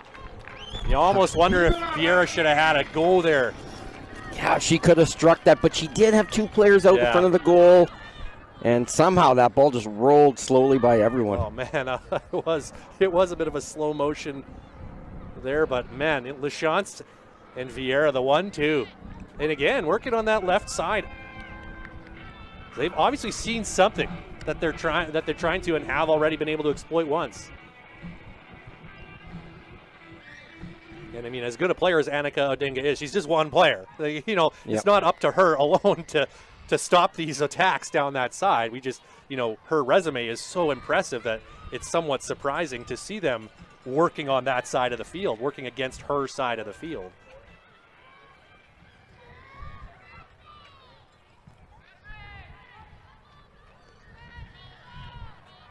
You know, with her and Ella Founds as well, as I mentioned, he's a reliable, you know, regular starter as well in that right side pairing. And then you throw Amelia Russo in there in that defensive midfield role as well, another player who's, you know, a 2-time All-Star or an All-Rookie team member and an All-Star last year. So there's plenty of quality for the Griffins on that area, in that area of the pitch. So, but sometimes, you know, it's about strength on strength as well. And Isabel LaChance, hard to overlook her and what she's been able to bring to this program this year. And the switch, even in the first half, swapping her onto that side, that's really been the difference here. Yeah, they make the substitutions up front, but she was on the right side to begin this game, and now she's on that side, along with the fresher strikers. Yeah, you said it, Coach recognized something and moved LaChance over, and she's been the first year, she's been lethal. Good future ahead of her, I believe. No doubt. Stacy. That takes a Huskies bounce off of Sophie LaValle. We got a foul here. And yeah. Ryan, referee, took that ball off the head, so it's going to be a drop ball. I looked down at my sheet for a second. Yeah, thank you. Tough little moment always for the official. You never want to get hit with the ball, but Miguel couldn't have got out of the way. It was right off his noggin. Yeah. So before, if the ball hit the referee, you would just continue to play on. But in the last few years here, FIFA made that rule change that if it changes a possession or changes who's got the ball, then he's just going to blow it right down, and it's going to be a drop ball in favor of the team who had possession of the ball. And that's why you saw the Huskies not make an attempt at that drop ball. Yeah, they've got to give 5 meters on that, and it's a drop ball, and then just play live. Huskies potentially could have numbers here. This is a promising ball ahead for LaChance in behind the defense. Isabel LaChance trying to cut it back. Alexander out, still loose. Mayert is there. Tackled. Huskies want a call. They're going to get it. A chance for some insurance here with Mayert taken down inside the box.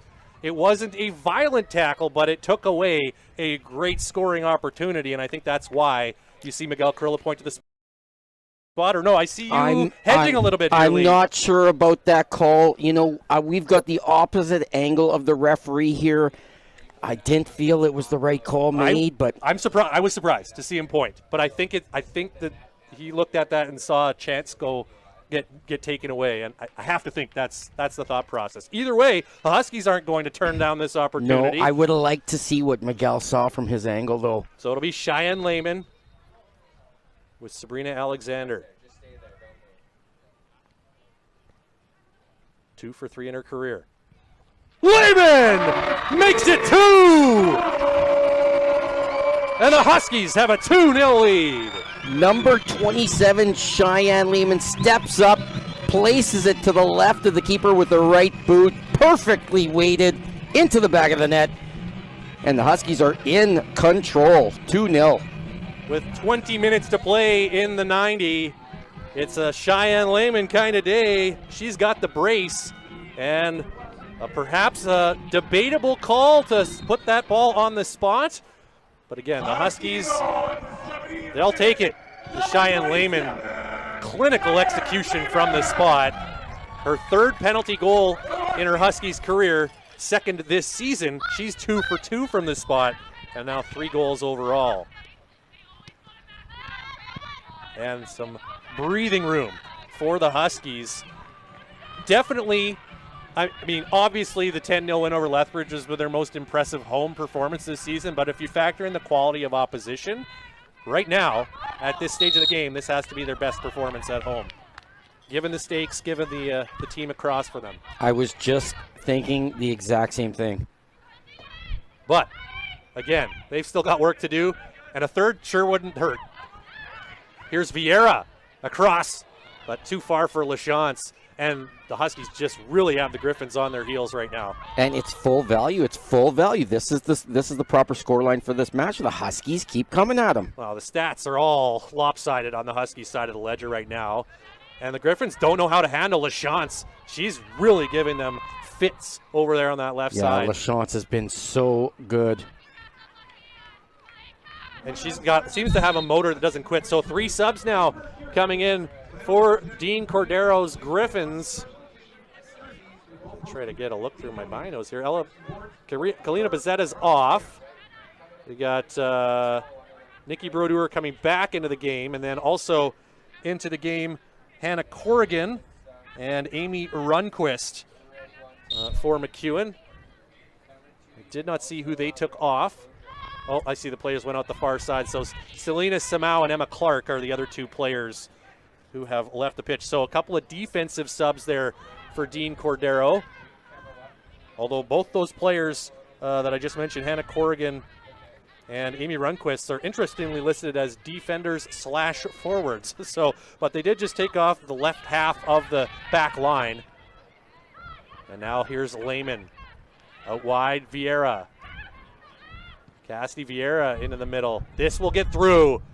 First touch take there by LaChance. Takes a deflection. This will be a Huskies corner. Yeah, Cordero needed to make a move there, and he brought in 3 new players. Let's see if the Griffins can turn this around a little bit, but early indication the Huskies keep coming. It would be Dory Sutherland taking the corner.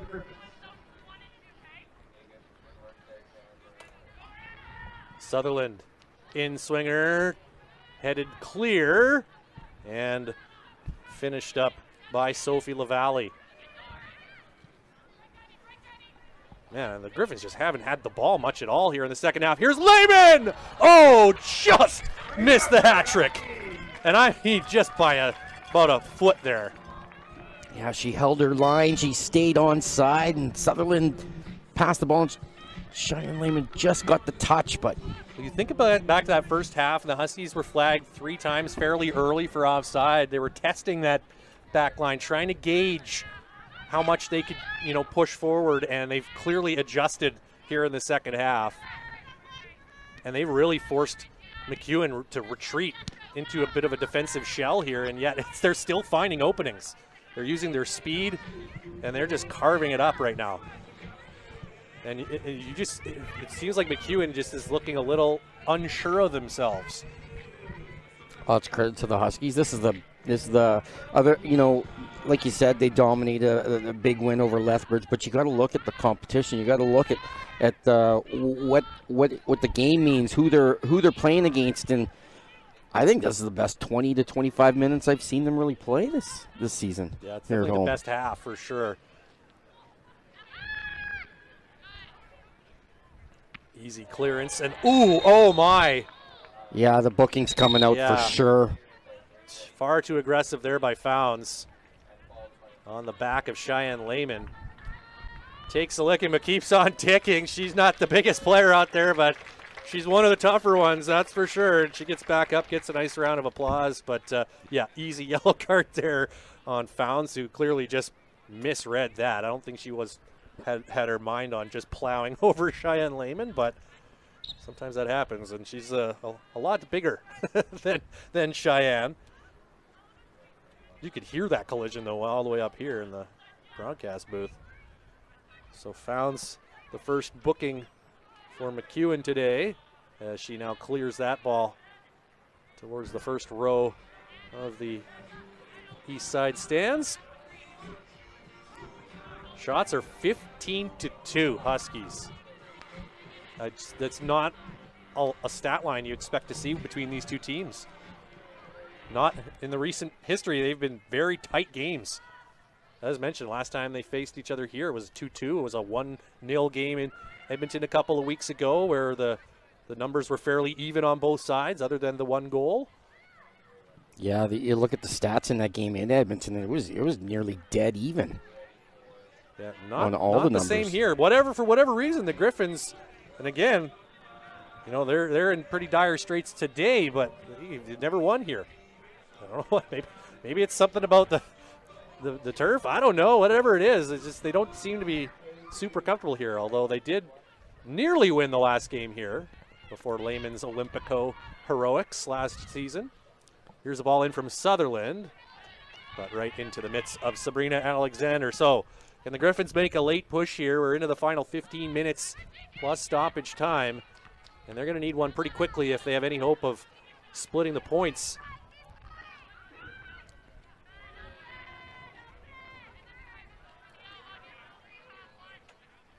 Well, Ren, you mentioned about the way the Huskies, about this gradual progression as the season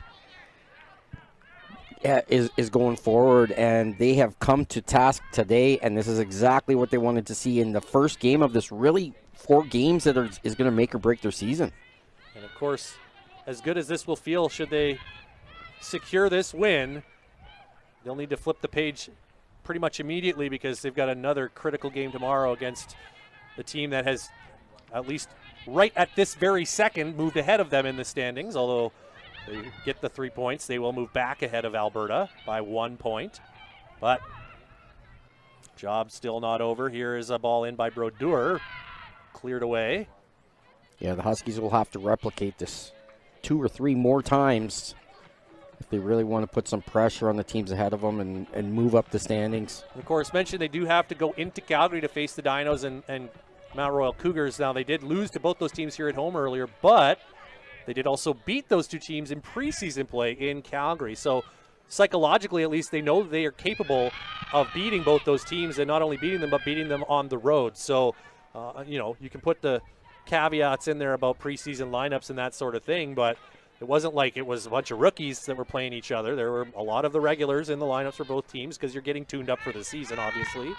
But just from a mental aspect, they certainly should have the confidence to know they can beat those teams when it comes down to it. But that's for next weekend. Right now, we've got a big 3 points sitting there just waiting to be grabbed, and they are about 15 minutes, make it 12 plus stoppage time away from snatching those 3 points.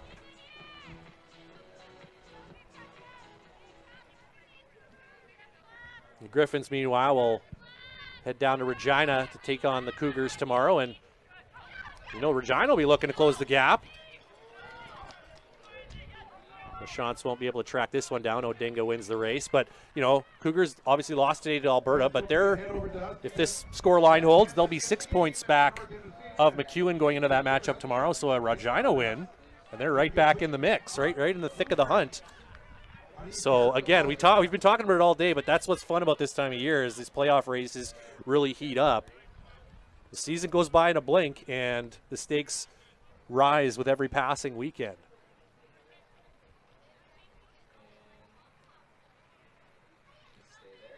Cheyenne Lehman, she might want to just play MacEwan every game because she seems to score against them every time.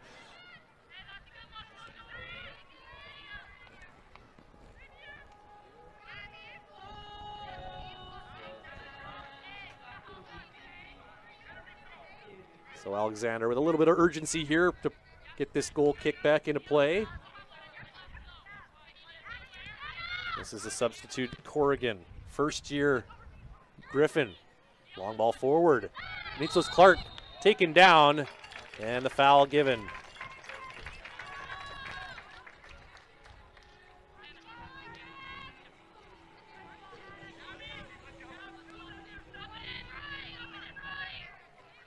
Meanwhile, Kaylin Roberts, on the contrast to her counterpart, is going to take as much time as she can to let her team get back out. Nice little header down by Mayert for Lehman. Back for Mayert, out on the flank. And she wins the throw deep in Griffins territory.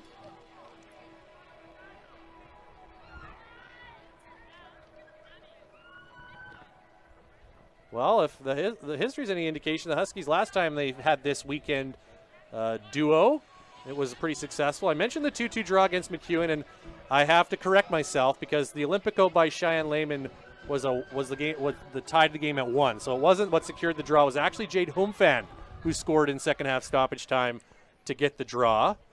But a back and forth as they traded goals. MacEwan led by a goal on 2 occasions, but here's a high ball, and Alexander had to be careful with that one. But the shots were similarly lopsided in that last meeting here in Saskatoon. 20-6 in favor of the Huskies on that day. But 9-5 on target, so a little closer in that department. But yeah, so Cheyenne Lehman has 3 goals in the last 2 meetings here at home against the Griffins.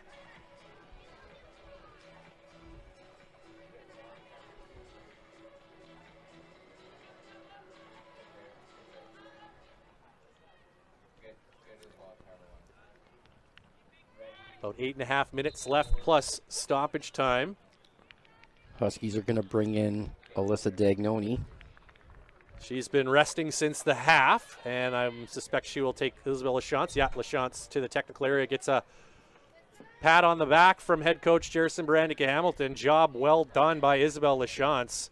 And again, I look back to that move before he even replaced Kilcher and Dagnoni, swapping Dagnoni and Lachance up front from left and right.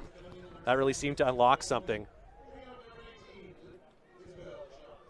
We've already seen, though, Lachance is very comfortable with both her feet, too, so I don't think it really matters what side she's playing on in terms of her ability to, serve balls into the box and that sort of thing, but it did seem to change the trajectory a little bit for this game once they made that move. And now Dagnoni back in is she'll look to maybe get one more on her ledger late. Dory Sutherland will take this free kick. Dagnoni, Lehman, Mayert, Vieira all in the area. Now in comes Lecox as well, but a little too short on that ball. And the Griffins now trying to run on the counter, but that ball from Wasala way too far out in front of Brodeur. It is put into touch by Oliver, so MacEwan will get a throw. Grace Maswala has been very quiet today. Yeah, the Huskies have done a good job on her. I think we've got a really good job on the Griffins attack, period. And, the first step in that is just possessing the ball. If they don't have the ball, they can't really do much with it. And, the possession numbers are significantly tilted in the Huskies' favor today, even in the first half, which was, not super eventful. Yeah, you're right. The Griffins just haven't seen much of the ball at all.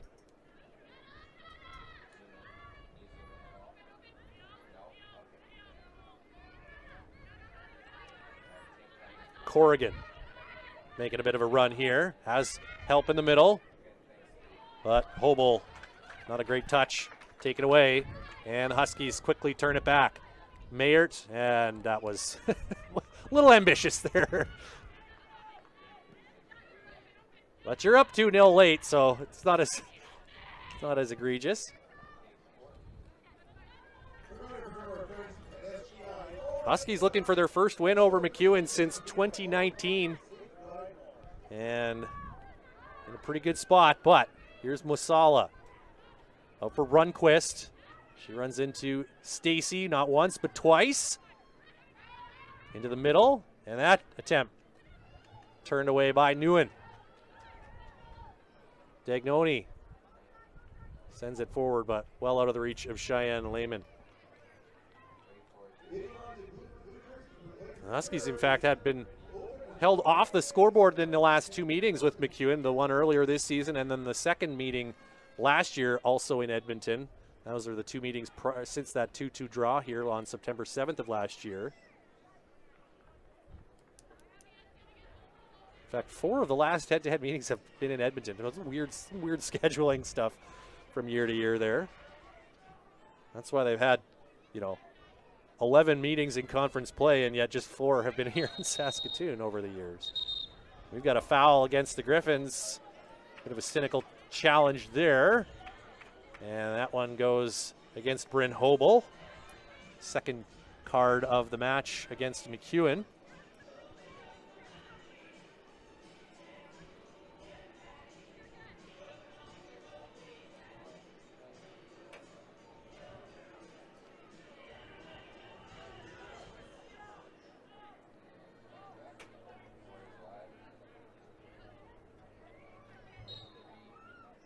This will add a few seconds to Miguel Carrillo's game time on the watch. Headed back, another. That's the second time it's been a bit of a tricky header back to the goalkeeper. At least that one was down along the ground, but it had some pace on it. So it's a good thing it was right at the goalkeeper. Yeah, it is. It was always a little bit risky.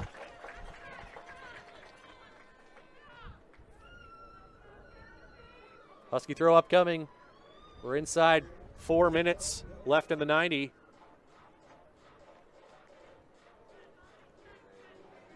And the Huskies in command. Looking to move above the 500 mark for the first time this season. Ooh, dangerous boot there from Corrigan. Fortunate for Vieira that didn't catch her in a worse spot. It was more of the leg that made contact than the boot. But an easy foul call there. Yeah, Vieira checking her inventory a little bit now. I think it just grazed off her chin. As Sophia Piast checks in, replacing Dory Sutherland, a very, very effective 87 minutes of work for Dory Sutherland today. Really locking things down in the middle. And talking about another maneuver, another coaching decision, tactical deployment that seemed to have paid off here today. Lehman outside. Lecoq sends it into the area, easily cleaned up by McCarthy. Headed on by Mwasala, but Anna Oliver first to it. And I'm not sure, too. I mean, having not watched the games in Manitoba last weekend, I don't know if Dory Sutherland played in that spot last weekend, but certainly the first time we've seen her line up there at home this season. And really, I can't recall a time during her Huskies career when she did. Here's a ball into the area. Great defensive play there by Lecoq. As Roberts was at the near post, and there was all kinds of net waiting for LaValle. Yeah, but Lecoq with a beautiful play. Crucial. Needed to get the touch on it, or else that would have been 2-1. Still, though, dicey, a little dicey for the Dogs. The Griffins can get one here. Then it's game on for a sprint to the finish. Dogs have struggled at times with the late game, finishing. Corrigan sends it in and punched out by Roberts. Hobel skies that one, but that'll go out. Roberts still down on the carpet, and hopefully this isn't anything significant, as the Huskies are going to make a substitution here. Kaylin Roberts now looks like she's ready to get back up, so great news for the Huskies. The keeper's okay.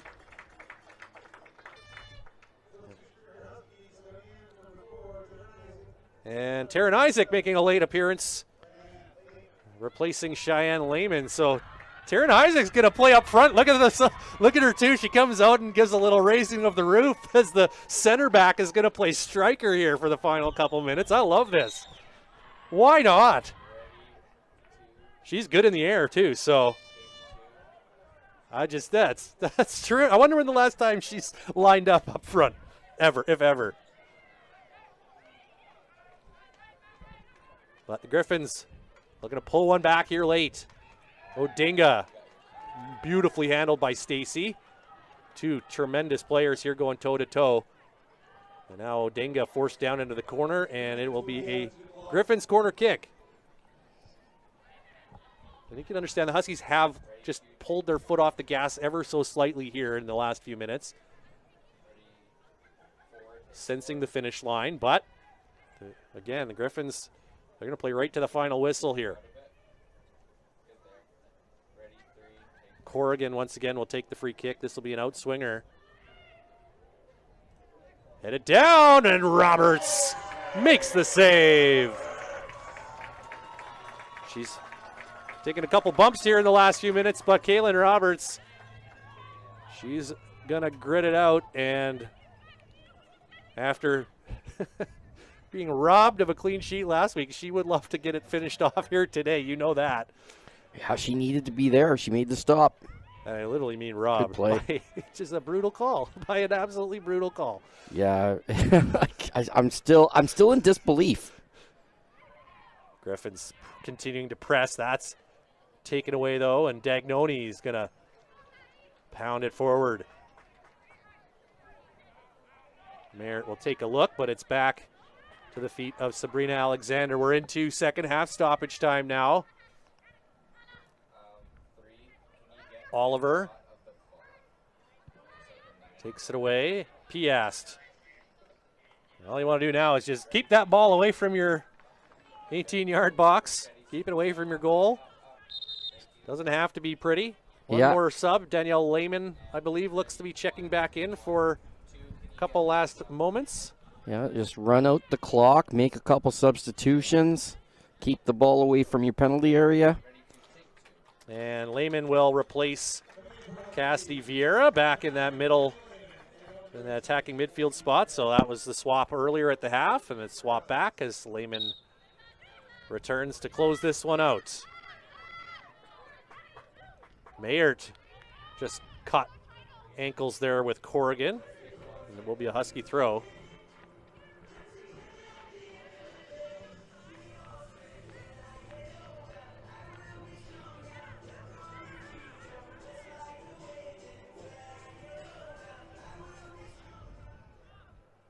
Throw in, headed by Isaac. The grin on Taryn Isaac's face right now. Just, she's loving life. Playing up front. Fresh too, like she's just off the bench late. You know when it gets down to brass tacks, she's going to be a big piece of the puzzle. She'll have to be for the Huskies to be successful. But again, something that we've touched on earlier this season is that the Huskies want every available player available every weekend, and they're trying to keep all their players as fresh as possible throughout the season. And so that's why some of these, veterans who we've seen them basically start every game in previous years have been off the bench at times this year. It's not about their performance. It's about, first of all, competition, internal competition, but also, preserving players' health as best as you can so that when you get down to the playoffs, everyone's available and everyone can play at the top level. And I think it's a benefit to the team and to Taryn Isaac for her to be coming into the last couple weeks of the season with a lot of extra life in her legs, and she hasn't had to play those heavy minutes here defensively, and that will do it. A very impressive effort here for the Huskies as they secure a critical 3 points, and they are breathing down the neck of the Griffins now, just 1 point back in the race for the playoff positions.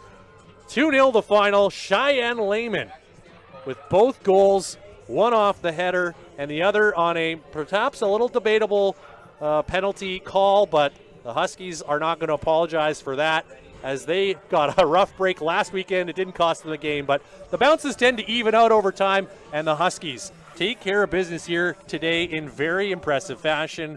2-0 the final, and now they'll enjoy it for about an hour and flip the page as they get ready for Alberta tomorrow. But Lee, this is probably the most comprehensive effort we've seen, at least at home, for the Huskies, given the quality of the opponent and given the circumstances of the game.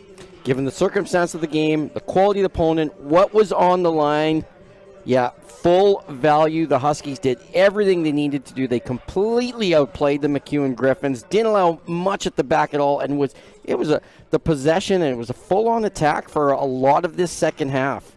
And they got the 2 goals, and they broke down the MacEwan Griffins, and they get the 3 points and a very important win in their progress in the 2025 campaign. So the Dogs move back into that playoff position that was usurped very briefly by the Alberta Pandas earlier this afternoon.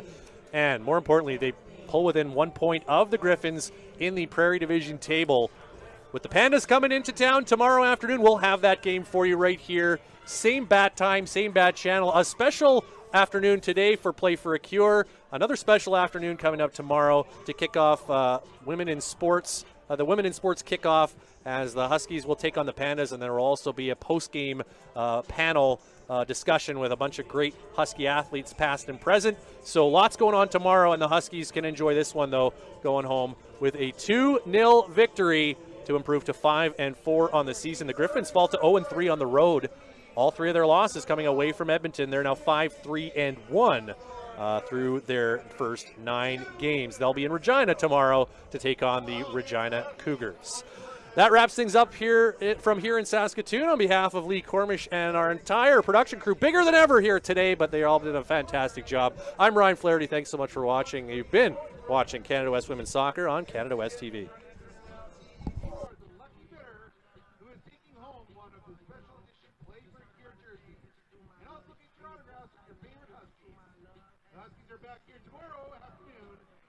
University of Alberta Pandas.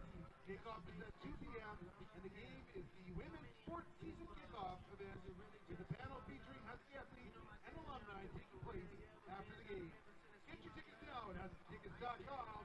Thank you for coming out. Take care and be safe.